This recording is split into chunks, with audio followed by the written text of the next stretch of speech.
Afghanistan, a nation of 37 million people, has one of the fastest growing populations on the planet and will soon be more populous than either Canada or Poland. It is bordered by Iran, Turkmenistan, Uzbekistan, Tajikistan, China, and Pakistan. Afghanistan is located at the strategic crossroads that has connected Iranian, Central, and East Asian civilizations to India. It is one of the most mountainous countries in the world. However, it is also home to a vast network of rivers and fertile valleys, carved out by the massive snowmelt flowing from the Hindu Kush and other mountain ranges which envelop the country. More than 4,000 years ago, the farmers of this region began to urbanize. Little is known about these first ancient city-states, other than that those in the north, in the land that became known as Bactria, were culturally connected to Central Asian peoples, while those in the southeast were heavily influenced by the Indus Valley civilization, with some of the cities there likely being founded by colonists from the south. However, until more archaeological work is done, Afghanistan's ancient past will remain largely mysterious. Even Kabul, the current capital of Afghanistan, is likely to have been near continuously inhabited for more than 3,500 years, with the exact origin and people who built it unknown. Sometime during the 7th century BC, the Medes, a northern Iranian people, were the first to conquer and unite this land under their rule, which lasted approximately a little over a century. They were overthrown by the closely related Achaemenid Persians, who divided the empire up into satrapies, or provinces. By the time of the conquests of Alexander the Great, Persian people, language, culture, and religion were prevalent in what is now Afghanistan, with sizable Buddhist and Greek minorities who the Persians had resettled from their western provinces in the preceding centuries. Alexander faced some of the most formidable resistance of his conquests in Bactria, which is likely the primary reason he married the Bactrian princess Roxana, with whom he had a son, also named Alexander, which secured the allegiance of much of the Bactrian nobility and people, and access to India through the strategically important Khyber Pass. Alexander also founded several Greek colonies in the region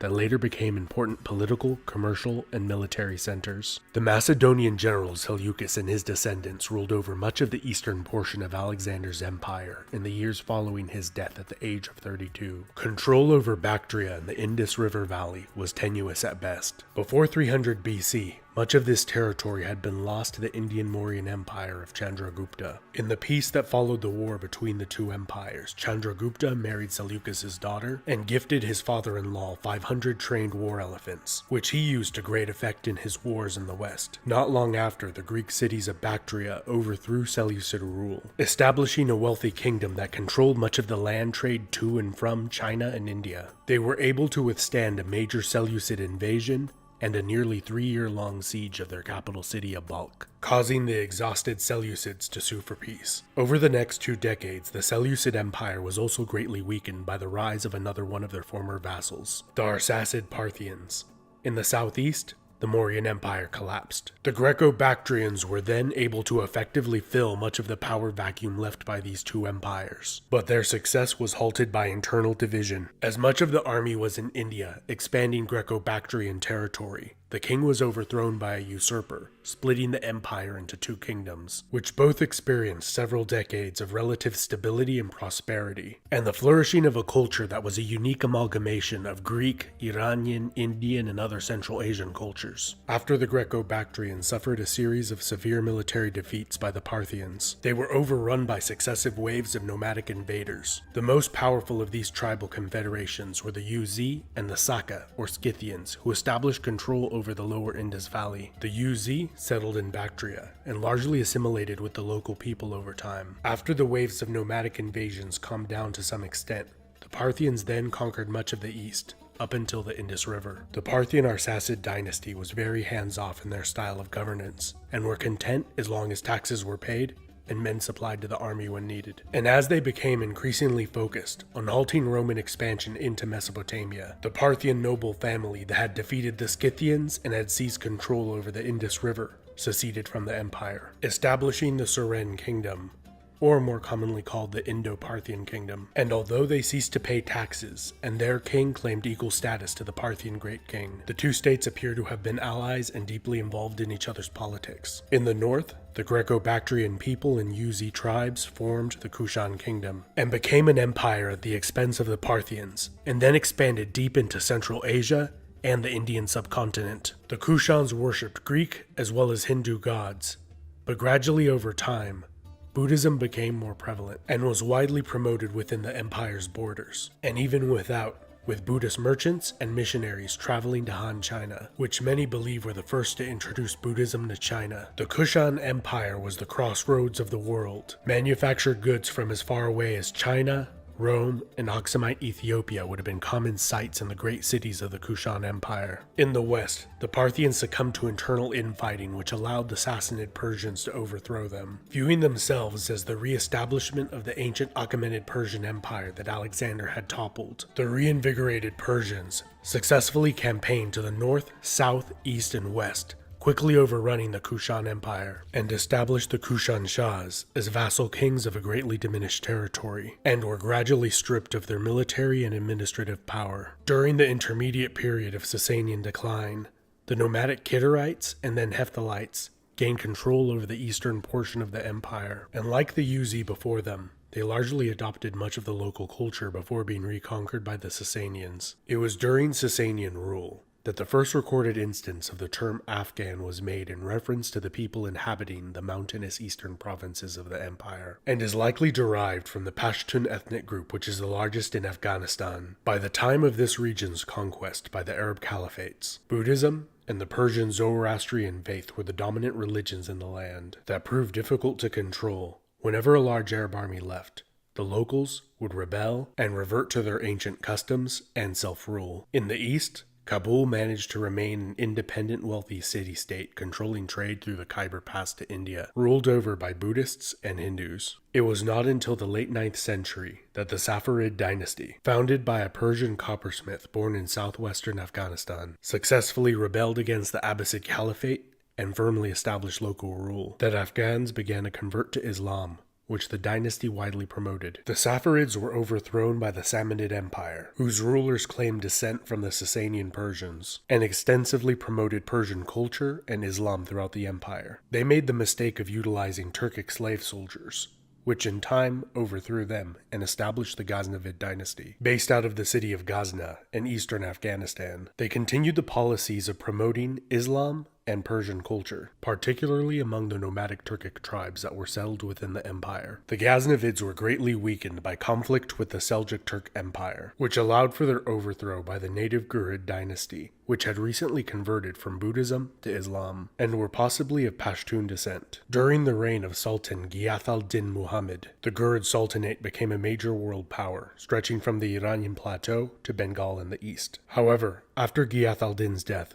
the empire fell into infighting, and was rapidly conquered by both the Delhi Sultanate in India and the Empire of Khorasan, both of Turkic Mamluk origin. Only 15 years after their conquest of the Ghurid Sultanate, Khorasan was overrun by the Mongol Empire of Genghis Khan, who frequently massacred the populations of cities that did not immediately surrender. The Mongol Empire split into several successor states not long after their conquest of the region. The Il Khanate, as the name coincidentally implies, fell ill and was ravaged by the plague, wiping out much of the Mongol royal family and army. And as the Il Khanate fragmented into many small states, the Tajik vassal princes of Herat established a sizable kingdom for a short time. All of these small states were conquered by the Turco-Mongol warlord Tamerlane, who inflicted even greater slaughter and destruction throughout the Near East than the Mongols had done a few generations before. Timur frequently used Afghanistan as his base of operations, and his descendants moved the capital from Samarkand to Herat. The century following Timur's death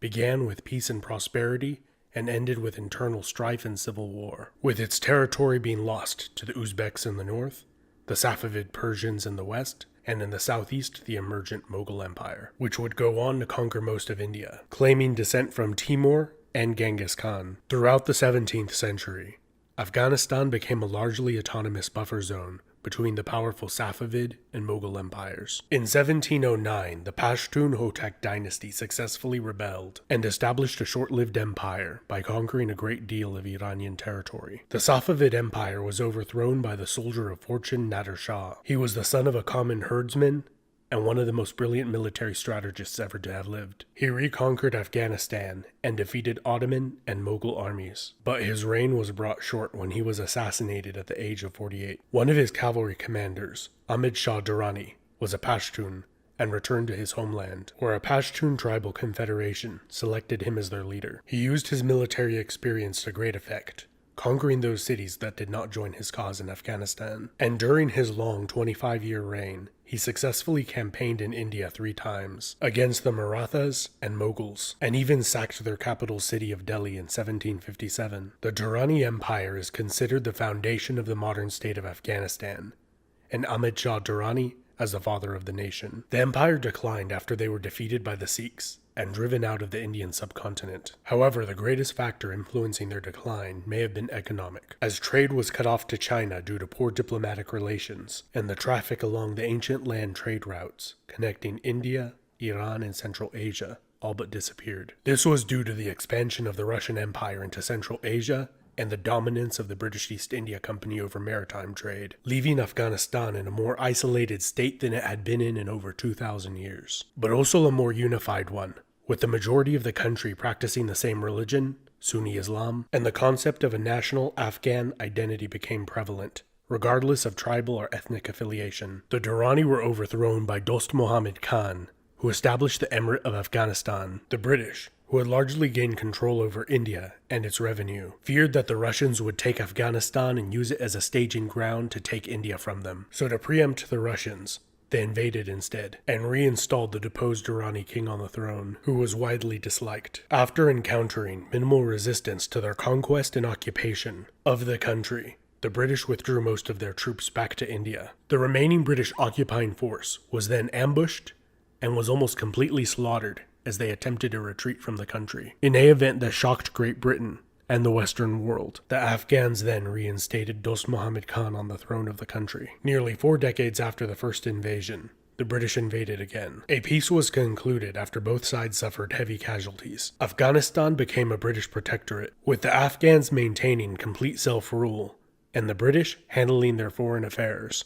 which they didn't do too much of anyways. Namely, no canoodling with the Ruskies. 40 years later, in a third Anglo-Afghan war, 120,000 Afghans invaded India. After a few brief clashes with the British, a treaty was made where Afghanistan would be internationally recognized as a fully independent state. A few years later, in 1926, the country was reformed into the Kingdom of Afghanistan and began the process of modernization and increased contacts with the outside world. In 1973, the monarchy was overthrown in a bloodless coup d'etat by the king's cousin, Mohammed Daoud Khan, who became the president of a single-party republic, who further sought to modernize the country and received aid from the Soviet Union and the United States, who both tried to curry influence over the country. In 1978, Daoud and many of his family members were assassinated during a communist coup d'etat, establishing the Democratic Republic of Afghanistan. This Soviet-backed government pushed wide-ranging reforms that sought to modernize and abolish most traditional and religious societal structures. This caused widespread insurrection and Soviet involvement